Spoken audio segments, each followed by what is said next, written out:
Hello viewers, আসসালামু আলাইকুম। বাড়িতে এসে প্রথম চা বানাচ্ছি।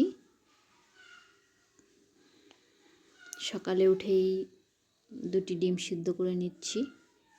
এটা হবে আমাদের সকালের নাস্তা। আর আমি চা করে নেব।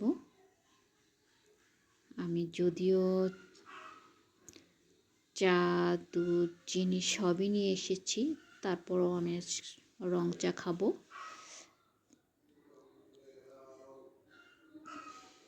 আপনারা দেখেছেন গতকাল আমি আমার রান্নাঘরটা পরিষ্কার করেছি।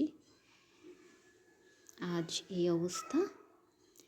আমার বাসার রান্নাঘর দিয়ে কিন্তু একটা দরজা রেখেছি, যেন এই সাইড দিয়ে যেতে পারি।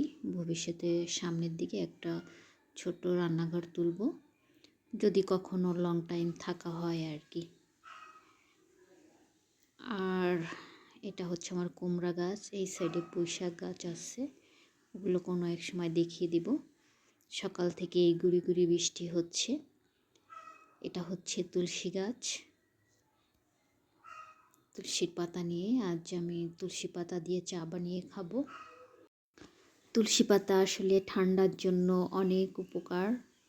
এটা সর্দি কাশি যাই হোক না কেন, এটা ছেঁচে অথবা এটা দিয়ে চা খেলে খুবই উপকার হয়। তাই আজ আমি একটু চা খাচ্ছি, যেহেতু বাড়িতে শীত, আবার গুড়ি গুড়ি বৃষ্টি হচ্ছে। পানিটাকে একটু ফুটিয়ে আমি তুলসী পাতা দিয়ে দিয়েছি। সামান্য চাপাতি দিয়ে 30 সেকেন্ডের মতো জ্বালিয়ে এটাকে আমি নামিয়ে ফেলেছি।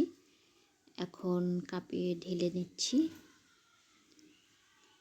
আজ রং চাই কেন যেন মন খেতে চাইলো। রং চাই শরীরের জন্য খুব উপকার।